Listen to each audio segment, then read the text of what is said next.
परमेश्वर के उस प्रकाश को जो प्रभु यीशु मसीह ने सारे जगत के लोगों को दिया, जिसके विषय में हम बार बार बताने, समझाने और सिखाने और स्वयं सीखने का काम करते हैं। और उसकी मुख्य आज्ञा मनुष्य के लिए, अपनी प्रजा के लिए, सब मनुष्यों के लिए, प्रत्येक व्यक्ति के लिए मन फिराने की आज्ञा। मन फिराना कितना महत्वपूर्ण है, कितना जरूरी है।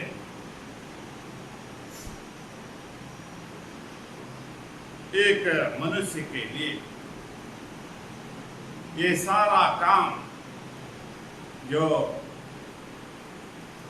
हमारे सामने होता है, हमारे जीवन में, और परमेश्वर और हमारे बीच जो कुछ भी है, उनके लिए मन को फिराना परमेश्वर की ओर, परमेश्वर के कहे अनुसार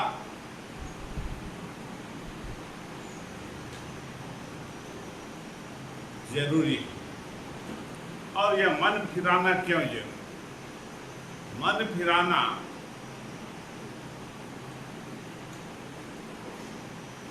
क्योंकि मनुष्य जिस मन के अनुसार चलता है,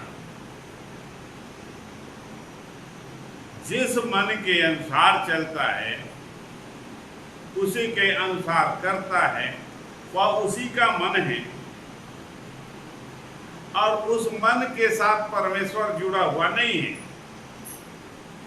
उस मन के साथ परमेश्वर जुड़ा हुआ नहीं है, इसलिए परमेश्वर की किसी भी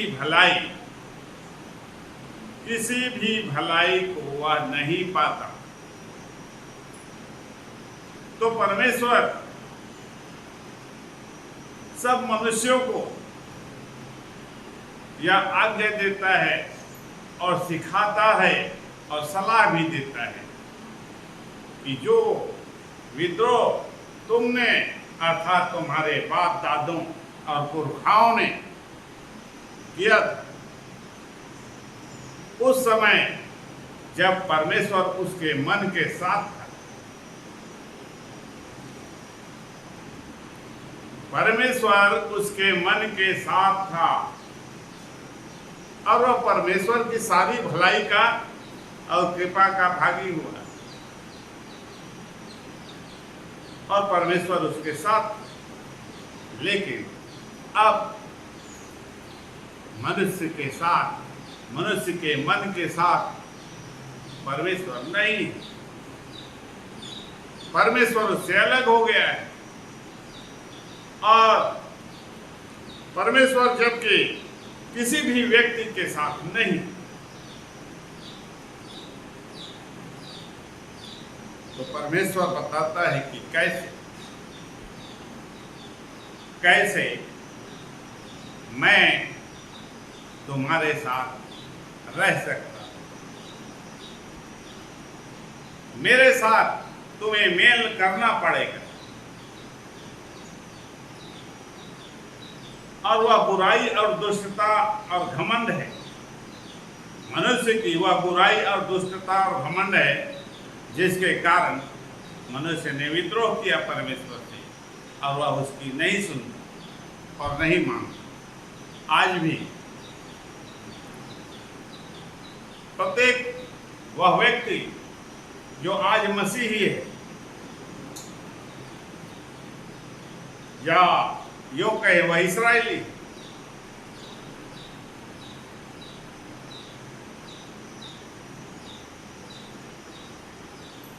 वह इस्राएली या ईसाई या मसीही या विश्वासी होने के बावजूद परमेश्वर के स्वर के नियम के अनुसार नहीं चलता, और वह सबसे बड़ी गड़बड़ी उसके मन के साथ है कि वह उसे सुनना देखना भी नहीं चाहता। तो क्या कोई व्यक्ति परमेश्वर की ना सुने, परमेश्वर की ना माने, परमेश्वर के निकट ना आए, परमेश्वर की बातों को अपने जीवन में महत्व ना दे, उसका आदर मान न करे? परमेश्वर ने अपने वचन को अपने नाम से अधिक महत्व दिया है और उस वचन को एक मनुष्य जिसे उसने कीड़े के समान कहा है। मनुष्य परमेश्वर की दृष्टि के सामने कीड़े के समान है।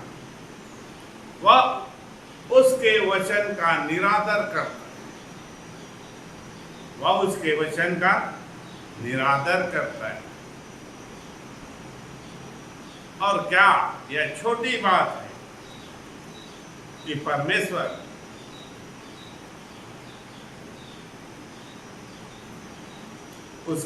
उसे अपनी भलाई को दिखाए?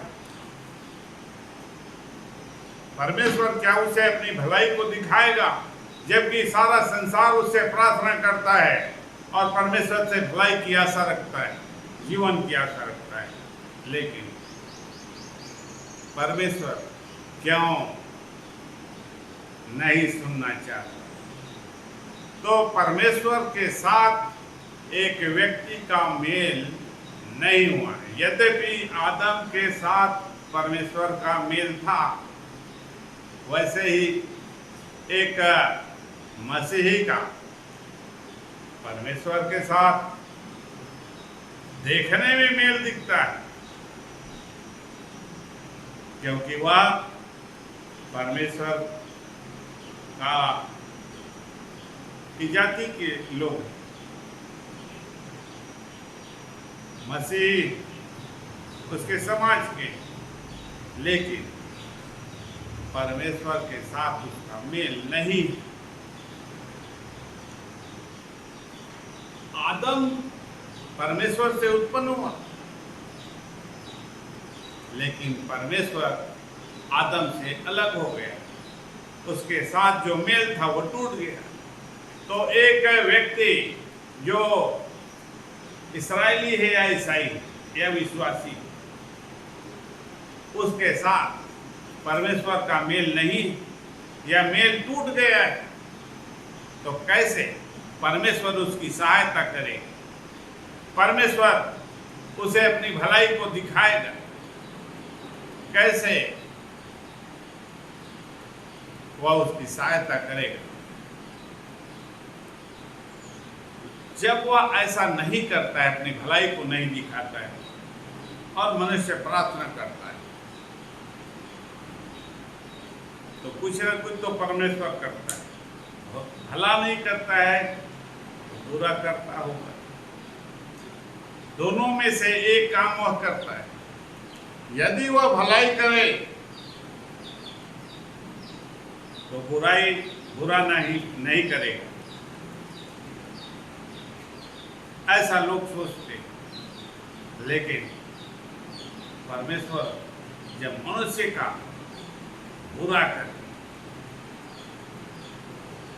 और वह स्थिति मनुष्य के सामने है, मनुष्य के साथ परमेश्वर इसी प्रकार से व्यवहार रखता है। जो व्यक्ति परमेश्वर से जुड़ा हुआ नहीं, और इसी कारण परमेश्वर ने सलाह दिया है कि परमेश्वर से तुम्हें मेल करना अत्यंत आवश्यक है।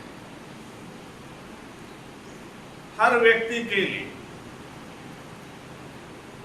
यदि परमेश्वर से मेल नहीं हो, परमेश्वर से एक व्यक्ति नहीं जुड़ेगा, तो उसके साथ बुराई होगी और बुराई में सहायता भी नहीं मिलेगी। और यहाँ पर जैसे हमने देखा, क्या देखा, 15 अध्याय लूका में कि प्रभु यीशु मसीह ने दृष्टांत के रूप में उदाहरण दिया कि मन फिराने वाले व्यक्ति जो मन फिराता है, एक व्यक्ति जो इस संसार में रहते हुए जो क्या है, परमेश्वर से जुड़ा हुआ है, ऐसे जुड़ा हुआ है कि वह इस्राएली या ईसाई है या मसीही है, लेकिन वह भटक गया है, परमेश्वर से अलग हो गया है। परमेश्वर से अलग हो गया है, और जब वह परमेश्वर से फिर जुड़ता है, परमेश्वर से फिर से मेल कर लेता है, तो यहां पर क्या होता है कि मनुष्य को मन फिराने से बहुत दुख होता है। इस संसार में हर एक उस व्यक्ति को मन फिराने से बहुत कष्ट होता है, बहुत ही दुख होता है। लोग इसे किस प्रकार से प्रकट करते हैं, अभी हमारा समय नहीं आया है, हमने अभी दुनिया नहीं देखी है, हमें बहुत कुछ करना अभी बाकी है, हमने अभी ब्याह शादी नहीं किया है, अभी नौकरी भी नहीं किए करते हैं, कुछ भी तो नहीं किए हैं, और ये मन फिर आकर हम बंधन में पड़ जाएं, मन फिराकर बंधन में पड़ जाएं। मनुष्य इस प्रकार से अपने मन में सोचता है, मनुष्य की धारणाएं, इस कारण से वह परमेश्वर से मेल करना नहीं चाहता, परमेश्वर से जुड़ना नहीं चाहता। लेकिन प्रभु यीशु मसीह आकर मनुष्य को सबसे पहले मनुष्य की उस आवश्यकता को बताता है कि तुम्हें चाहिए क्या, और वह इतना महत्वपूर्ण है जिसके विषय में बताता है कि एक मन फिराने वाले व्यक्ति के विषय में जब वह मन फिराता है और परमेश्वर के वाचा के बंधन में बनता है और उससे जुड़ जाता है, मेल कर लेता है, तो वह स्वर्ग में और स्वर्गदूतों के बीच में परमेश्वर और उसके उन स्वर्गदूतों के बीच में कैसा आनंद,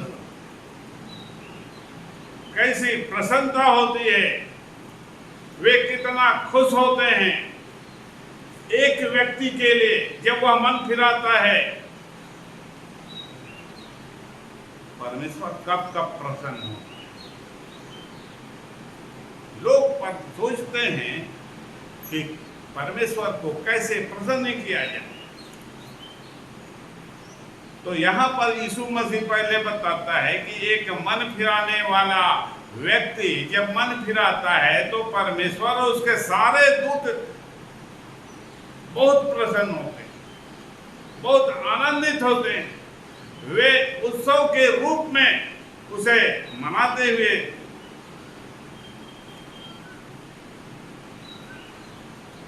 उसके लिए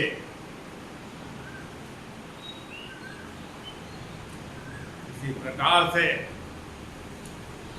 परमेश्वर को आनंद होता है, प्रसन्नता होती है।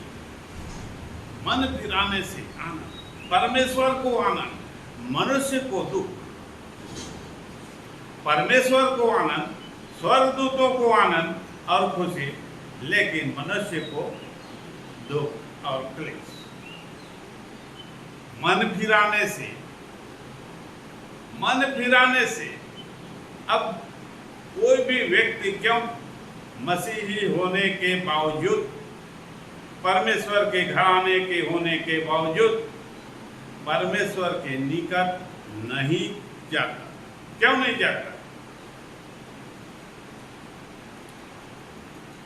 परमेश्वर किस बात से आनंदित होता है और किस बात से आनंदित नहीं होता। एक व्यक्ति जब मन नहीं फिराता तो परमेश्वर बहुत दुखित होता है। परमेश्वर बहुत दुखित होता है और जब वह इतना दुखित हो जाता है तो क्या उसकी सुनेगा, क्या उसकी सहायता करेगा?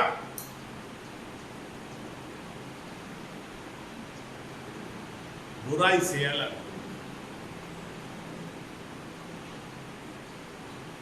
बुराई से अलग होना, उस बुराई से जो उसके मन में है, उसके जीवन में, जिसे परमेश्वर जानता है और देखता है कि उसकी संख्या कितनी है। मनुष्य उसे गिन नहीं पाता है कि उसके भीतर कितनी बुराई भरी है। तो इसी प्रकार से एक और उदाहरण दिया कि एक स्त्री जिसके पास एक सिक्का था और वह सिक्का खो गया, तो सिक्के को खोजने के लिए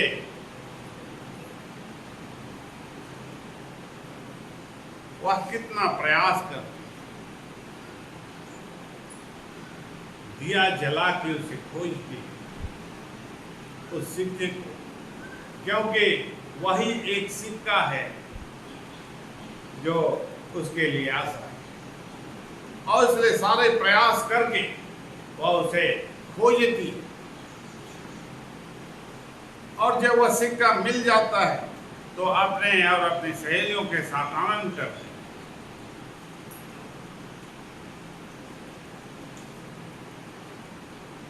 एक व्यक्ति के पास 1 रुपया है और उसके अलावा कुछ भी नहीं, उसके जीवन भर के लिए वह 1 ही रुपया है और वही खो गया। मनुष्य के पास एक ही अवसर है। यदि वह प्रयास नहीं करेगा मन फिराने का, परमेश्वर से जुड़ने का, इस सिक्के के समान यदि वह कोई ले गया तो मिलने वाला नहीं। यदि उसे कोई उठाकर ले गया तो वो तो मिलने वाला नहीं। हो सकता है वह अपने जीवन को ही खत्म कर दे। बहुत से लोग आत्महत्या करते हैं। तो इस प्रकार से मन न फिराने के कारण उसके महत्व को परमेश्वर जानता है कि एक व्यक्ति यदि ऐसा नहीं करता है, प्रयास नहीं करता है, अपनी सारी ताकत मन फिराने के लिए नहीं झोंक देता, तो निश्चित रूप से वह हमेशा हमेशा के लिए जीवन से वंचित हो जाएगा। हमेशा हमेशा के लिए जीवन से वंचित हो जाएगा। और इसी कारण से परमेश्वर जब एक व्यक्ति जो भटक जाता है उसके लौटकर परमेश्वर के पास आने की उम्मीद बहुत कम, लेकिन जब किसी न किसी प्रकार से वह लौट के आता है, वह भी परमेश्वर के उपाय से, तो उसे बहुत आनंद होता है परमेश्वर। और इस प्रकार से उसने एक और उदाहरण दिया, एक व्यक्ति जिसने अपने घर से विद्रोह किया। 2 भाई थे और उनमें से एक ने बंटवारा चाहा संपत्ति का और अपने हिस्से को लेकर घर से चला गया। घर से चला गया कि मैं अपने मन के अनुसार चलूं। आदम का यह उदाहरण है, ये आदम का उदाहरण है कि मैं अपने मन के अनुसार चलूंगा, अपने मन के अनुसार करूंगा। परमेश्वर से उसने अपना हिस्सा ले लिया और जाकर इस संसार में वह भटक गया और अपनी सारी संपत्ति को उसने कुकर्म में उड़ा दी। सारे महिमा और तेज और सामर्थ्य और जीवन और अधिकार और प्रभुता और सिंहासन भी पृथ्वी का, वह सिंहासन जिसे परमेश्वर ने उसे राजा बना कर दिया था, वह सब कुछ उसने खो दिया। किसने? आदम ने। परमेश्वर से अलग होना कितना गंभीर बात है। एक मनुष्य के लिए परमेश्वर से अलग हो जाना कितना गंभीर बात है। तो यह व्यक्ति जिसने अपनी सारी संपत्ति कुकर में उड़ा दी और जब अकाल पड़ा और उसके पास सब कुछ जो था वह खत्म हो गया और वह क्या हो गया? उसके पास कुछ भी नहीं रहा। उसके पास कुछ नहीं रहा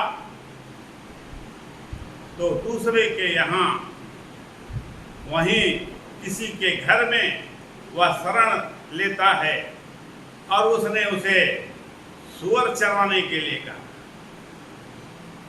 और जो कुछ सुअर खाता है वही वह खाए।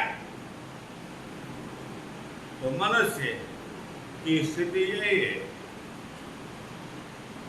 जो कुछ सुअर खाता है वही मनुष्य खा रहा है। ये परमेश्वर ने उसके भाग में दे दिया है। उसकी स्थिति इतनी दयनीय हो गई और इस दुर्दशा में पड़ गया। लेकिन एक दिन इसी कष्ट के चलते, भूखमरी के चलते, अभाव के चलते, पीड़ा और बीमारी के चलते, जब उसके होश ठिकाने आए, जब उसके होश ठिकाने आए तो वह क्या बोलता है कि मेरे पिता के घर में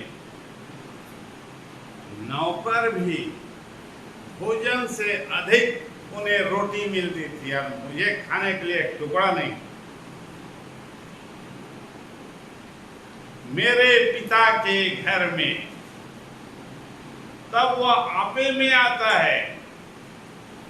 ऐसे प्रकार से मनुष्य जब आपे में आता है, आपे में कैसे आता है? जब तक उसके पास सब कुछ है वह किसी बात की चिंता नहीं करता, लेकिन जब इस संसार के थपेड़े में पड़ता है, क्लेश में पड़ता है, रोग और बीमारी में पड़ता है, समस्याओं में पड़ता है और हर प्रकार के उपद्रव और विपत्ति में पड़कर, अभाव में पड़कर उसके होश ठिकाने आ जाते, तब वह परमेश्वर को पुकारता है, यदि कोई परमेश्वर है तो मुझे बचा ले। यदि कोई परमेश्वर है तो मुझे इस परिस्थिति से छुड़ा ले।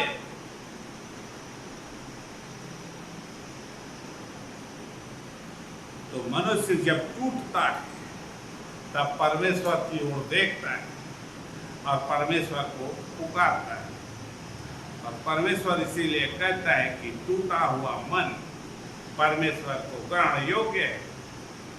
टूटे हुए उस मन को परमेश्वर निश्चित रूप से ग्रहण करता है। यद्यपि उसने परमेश्वर के साथ क्या किया? विद्रोह किया है, फिर भी मनुष्य मन कैसे फिराता है? इसी परिस्थिति में पड़कर ही एक व्यक्ति मन फिराता है और परमेश्वर से जुड़ता है। कोई भी साधारण व्यक्ति बिना इन परिस्थितियों में पड़े हुए परमेश्वर से मेल करने के विषय में सोचता भी नहीं। तो मन फिराना परमेश्वर जानता है कि एक मनुष्य के लिए जिसे उसने बनाया है कितना जरूरी है, कितना महत्वपूर्ण है। होशे 8 अध्याय 1 और 2 पर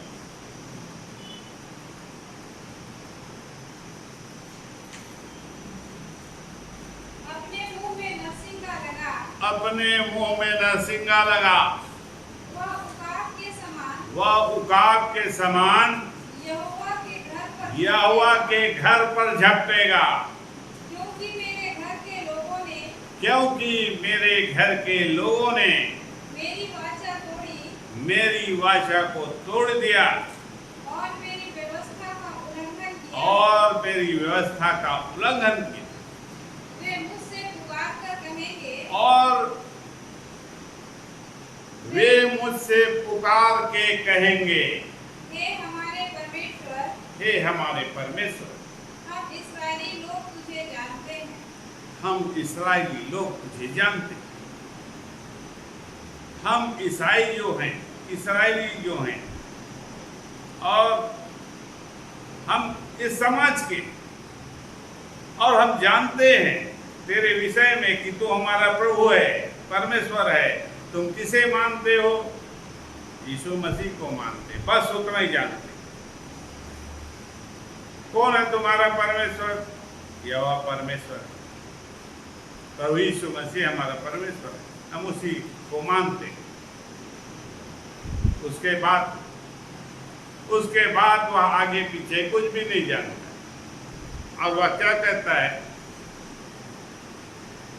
कि हम तुझे जानते हैं परमेश्वर पिता, तू हमारा पिता है। और परमेश्वर क्या कहता है? तुम मेरे लोग कहलाते, इस्राएली मेरे लोग हैं और वे मुझसे प्रार्थना करते। वैसे ही मसीही लगातार प्रार्थना करते, लेकिन उनके जीवन में परमेश्वर की वह भलाई प्रकट नहीं होती। क्यों? क्योंकि परमेश्वर क्या कहता है? जब तुम प्रार्थना करते हो और हियाव बांध कर प्रार्थना करते, लव लगाकर प्रार्थना करते हो, बहुत जन मिलकर प्रार्थना करते हो, चिल्ला चिल्ला कर प्रार्थना करते हो, और ऐसा लोग करते हैं, सभा का आयोजन भी करते हैं। बहुत से लोग उद्वेलित होकर चिल्लाते हैं।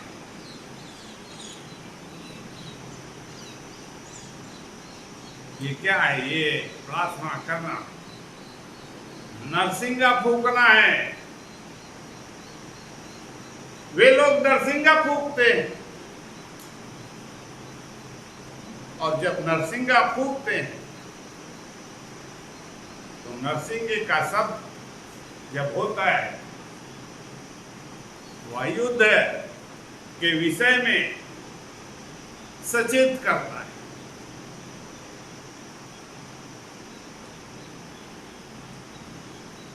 तो लोग जब इस प्रकार से प्रार्थना करते हैं तो परमेश्वर उसकी सहायता करने के लिए आने के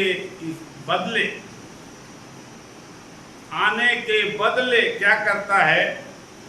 वह उकाब की नाई यहोवा के घर में झपटेगा। वह क्या करेगा? उकाब की नाई, उकाब आकर जब झपटता मारता है तो जिसके ऊपर वह ऐसा हमला करता है उसे हमेशा के लिए उठा कर ले जाता है।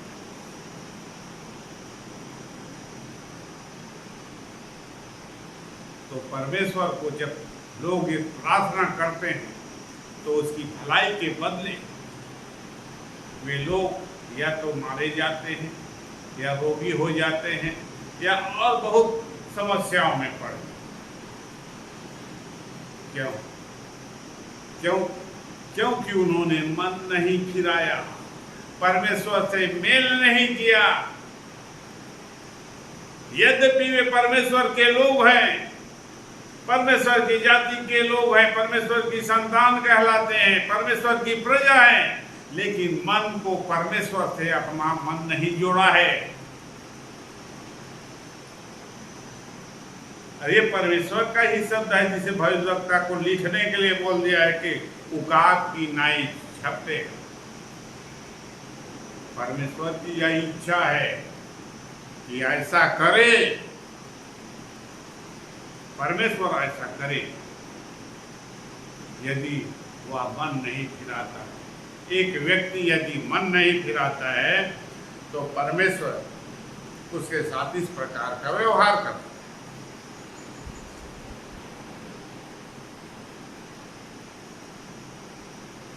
उनका दोष क्या है? क्योंकि उन लोगों ने मेरी वाचा को तोड़ दिया। और दूसरा काम क्या किया? व्यवस्था, जो नियम बनाए थे उस नियम पर वे नहीं चले, उनका पालन नहीं किया, वाचा को तोड़ दिया, नियम का पालन नहीं किया। तो परमेश्वर की प्रजा ऐसे ही करती है, वाचा के पालन वे लोग नहीं करते। परमेश्वर के लोगों को कैसे रहना चाहिए, कैसे चलना चाहिए, कैसे निर्णय करना चाहिए और कैसे परमेश्वर के नियम को ध्यान में रखते हुए उसके अनुसार चलना चाहिए और करना चाहिए। लेकिन हम जब बुराई करते हैं, परमेश्वर का वह जन, परमेश्वर की वह संतान जब बुराई और दुष्टता करती तो इस बारे में नहीं सोचती कि परमेश्वर इसका क्या परिणाम उसको भुगतवाए।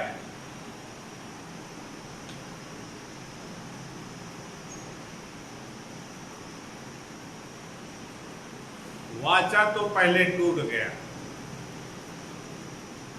वाचा परमेश्वर के साथ इस्राएलियों ने बांधे थे और उस वाचा को उन्होंने तोड़ दिया। क्यों नहीं तोड़ दिया? क्योंकि उसके अनुसार उन्होंने नहीं किया। वाचा क्या है? एक अनुबंध है, एग्रीमेंट परमेश्वर और मनुष्य के बीच में।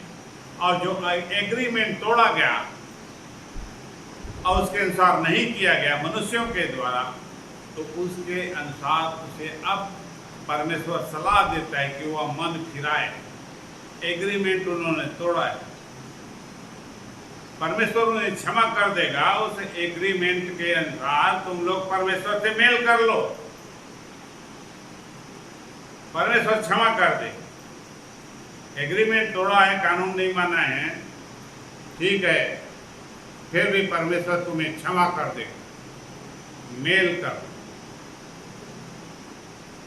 ये है मन फिराना।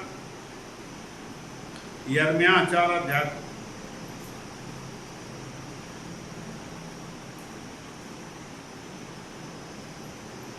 13 पद। देखो, वह बादलों के समान चढ़ाई करके आ रहा है, उसके रथ बवंडर के समान और उसके घोड़े उकाबों से भी अधिक वेग से चलते हैं। हम पर आए, हम नष्ट हुए। यिर्मयाह 4 अध्याय 4 पद। हे यहूदा के लोगों और यरूशलेम के निवासियों, यहोवा के लिए अपना खतना करो। हाँ, अपने मन का खतना करो, नहीं तो तुम्हारे बुरे कामों के कारण मेरा क्रोध आग के समान भड़केगा और ऐसा होगा कि कोई उसे बुझा ना सके।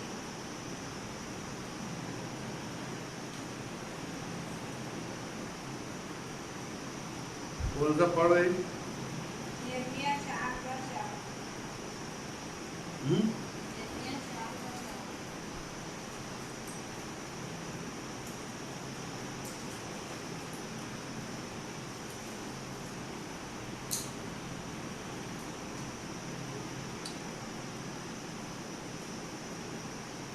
अभी क्या पढ़े थे? होशे?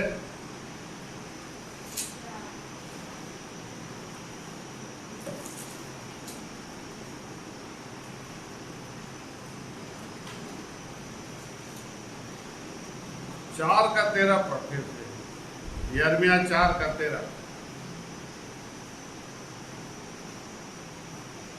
देखो वह बादलों के समान चढ़ाई करके आ रहा है, उसके रथ बवंडर के समान, उसके घोड़े उकाबों से भी अधिक वेग से चलते हैं।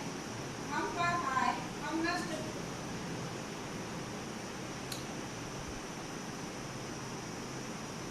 ये परमेश्वर इस प्रकार से ताड़ना देता है उन लोगों अपने उस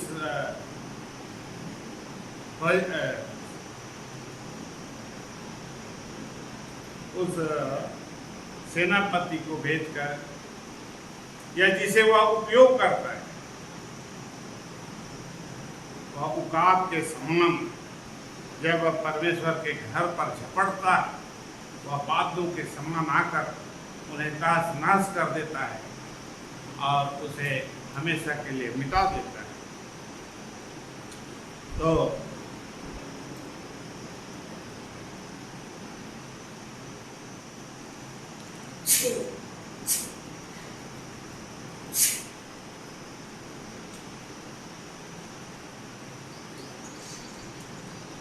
होशे 8:2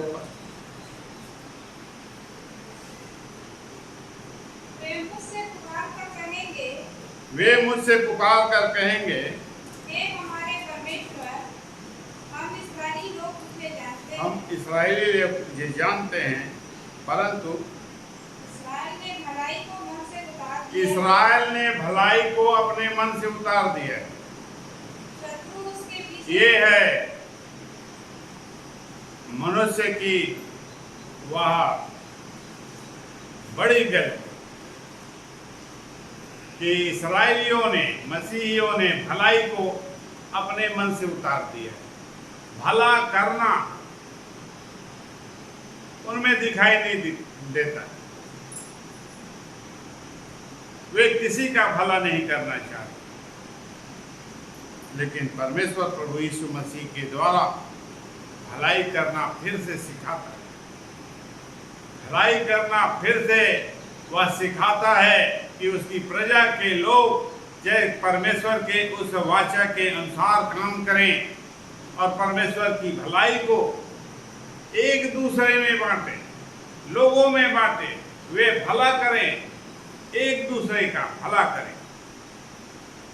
वे इस्राएलियों के लिए उसने अपना वचन इसी प्रकार से दिया, परंतु इस्राएलियों ने जबकि उसे अपने मन से उतार दिया, वे परमेश्वर के विरोधी बन गए।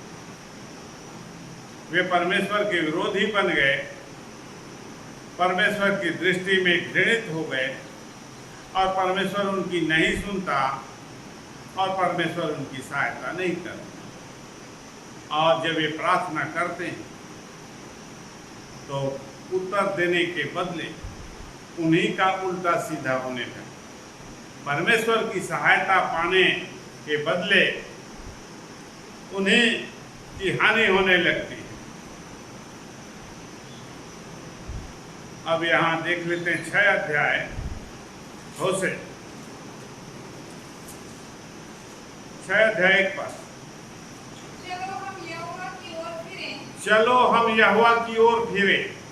भलाई को तो मन से उतार दिया, अब भला करने के लिए परमेश्वर के नियम को सीखने के लिए फिर से परमेश्वर के पास जाना कितना जरूरी है हमारे लिए। तो चलो हम यहोवा की ओर फिरे। परमेश्वर की ये इच्छा है कि मनुष्य फिर से उसके पास आ जाए, उससे मेल कर ले। और इसी इच्छा को प्रभु यीशु मसीह ने बता दिया। ईश्वर का राज्य तुम्हारे निकट आ गया है। अब वह समय आ गया है जबकि तुम परमेश्वर से मेल कर सकते हो। और मेल तुम्हें करना क्यों जरूरी है? क्योंकि अब तक इस संसार में भटक कर कैसे मार खाते रहे, कैसे रोगी होते रहे, कैसे दुर्बल और गरीब होते रहे, कैसे श्रापित होते रहे, कैसे अभावग्रस्त होते रहे और सब पदार्थों से रहित होते गए और कुछ भी तुम्हारे पास नहीं है। तो परमेश्वर कैसे तुम्हारी सहायता करे? परमेश्वर के पास उपाय, परमेश्वर के पास वह उपाय है। उसी उपाय को वह बताता है कि हमारे लिए सबसे महत्वपूर्ण बात है कि हम परमेश्वर से मेल कर मन फिरा लें, बुराई से अलग हो जाएं, दुष्टता करना छोड़ दें और जितने भी काम हैं जो परमेश्वर की दृष्टि में बुरे हैं, जितने भी काम हैं जो परमेश्वर की दृष्टि में बुरे हैं, उससे जब अलग हो जाए, अलग होने का निर्णय कर लें, तब परमेश्वर क्या करेगा? परमेश्वर तब क्या करेगा? तब चंगा करेगा। जैसे लोग प्रार्थना करवाने के लिए जाते हैं, जाके बैठ जाएंगे, क्यों आए? प्रार्थना करने वाला तुरंत प्रार्थना चालू कर देता है, उसके बाद वो उठ के चला जाता है। क्या हुआ? कुछ नहीं हुआ। क्या हुआ? कुछ नहीं हुआ। तो यहाँ परमेश्वर बताता है कि चंगा वह तभी करेगा जब वह बुराई से जब फिरेगा और जब उसके लिए प्रार्थना की जाएगी तब वो चंगा होगा। प्रार्थना करने वाले लगातार प्रार्थना करते हैं और नहीं बताते हैं कि किस प्रकार से प्रार्थना करें और कैसे प्रार्थना के प्रतिफल को पाने के लिए मन फिराएं, बुराई और दुष्टता से। जिस बात के कारण उसके जीवन में संकट आया है उस बात को खत्म कर दें।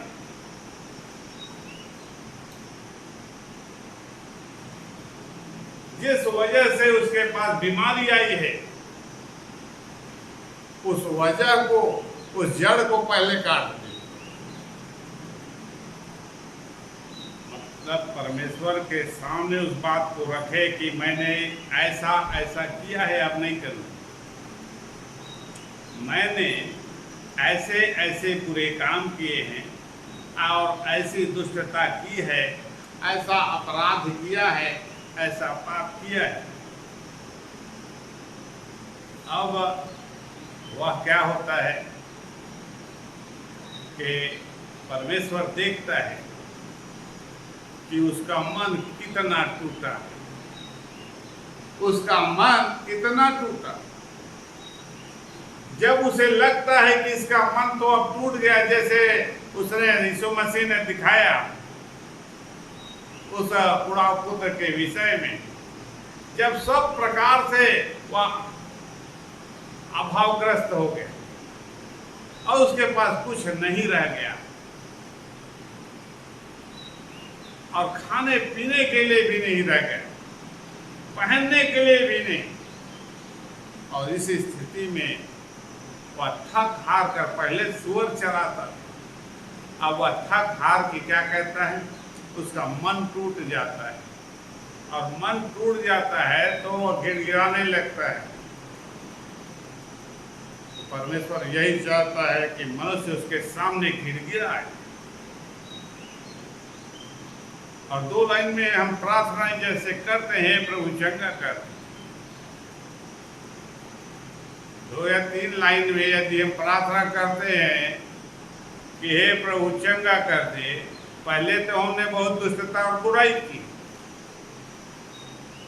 जीवन भर किया है, उसकी नहीं सुना, और अब 2 लाइन बोलकर परमेश्वर से हे पिता मुझे क्षमा कर दे, मैं पापी हूं, मन तो टूटा नहीं। मन कब टूटेगा? जब बुरी स्थिति में वह पढ़कर बहुत दिन तक भोगेगा,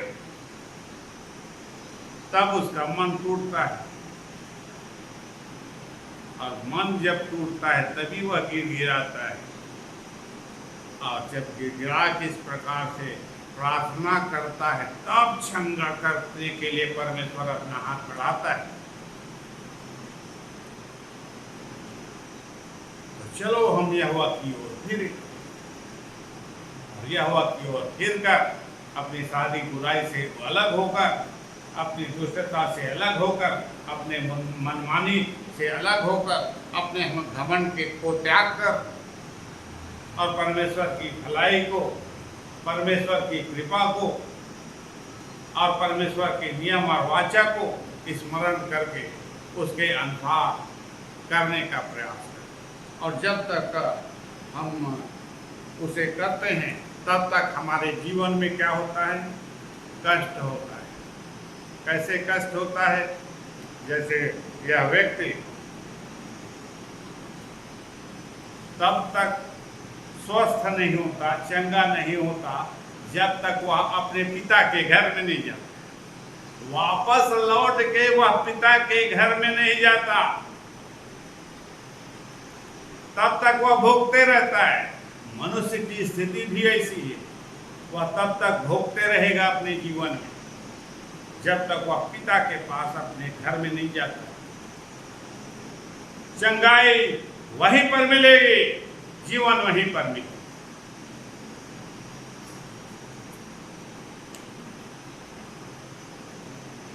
परमेश्वर एक मनुष्य को इस स्थिति में पहुंचाकर अपने महत्व को, अपने ईश्वरत्व को बताता है कि कैसे वह भला भी है और भलाई करता है, और उसकी भलाई को पाने के लिए तुम्हें भी भला करना पड़ेगा। भलाई को मेरी प्रजा ने त्याग दिया, छोड़ दिया है, और लगातार वे बुरा ही करते हैं। मन में जो कुछ उत्पन्न होता है वह बुरा ही करता है। अब 2 दिन, और यहाँ क्या लिखा है? उसी ने मारा और वही हमारे गांव पर पट्टी बांधी। उसी ने मारा और वही हमारे गांव पर पट्टी बांधेगा।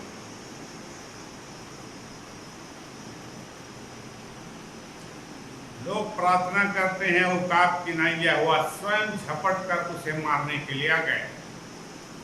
उसी ने मारा और वही पट्टी बांधे। 2 दिन के बाद वह हमको जिलाएगा। 2 दिन के बाद तत्काल आदमी छुटकारा नहीं मिलेगा, 2 दिन का टाइम लगेगा, मतलब समय लगेगा। परमेश्वर के समय के अनुसार ही मनुष्य को छुटकारा मिलेगा। तब तक वह प्रार्थना करता रहे, पुकारते रहे। यद्यपि वह क्लेश में हो, संकट में हो, बीमारी में हो, किसी भी परिस्थिति में हो, वह लगातार वह उसे पुकारे। वह उसके घर में, अपने पिता के घर में जाने का हर उपाय करे। छुटकारा तो वहीं पर मिलेगा। तो मन फिराना परमेश्वर की दृष्टि में कितना महत्वपूर्ण है कि एक व्यक्ति जब मन फिराता है तो स्वर्ग में परमेश्वर को आनंद होता है, और न केवल परमेश्वर को वरन परमेश्वर के स्वर्गदूतों को आनंद होता है। एक व्यक्ति जब लौटकर, जो भटक गया है, वापस अपने पिता के घर में आ जाता है, तो परमेश्वर को प्रसन्नता होती है, आनंद होता है। और जब उसे आनंद होता है, जब उसे आनंद होता है, खुशी होती है, तो उस पुराव पुत्र तो घर में आ गया और उसके पिता को आनंद तो हुआ, और वह पहले उसे खाने को नहीं मिलता था, अब उसे उत्तम से उत्तम वस्तु दी जाती है, खाने पीने पहनने ओढ़ने की, सब कुछ दे दिया गया। तो परमेश्वर प्रसन्न हो गया। तो जब परमेश्वर प्रसन्न हो गया तब वह क्या करेगा? उसके लिए बड़ी बात नहीं है किसी को स्पर्श करना। स्पर्श का मतलब है अपने सामर्थ्य को उस पर प्रकट करना, किसी को चंगा करना। परमेश्वर के ऊपर वह निर्धारित है, हमारी प्रार्थना के ऊपर नहीं, बल्कि परमेश्वर की इच्छा पर। परमेश्वर जब प्रसन्न होगा तभी वह चंगा हो। तो परमेश्वर को प्रसन्न करने का हमें हर प्रकार का प्रयास करना चाहिए। आज का वचन यहीं तक, कल का प्रार्थना करें।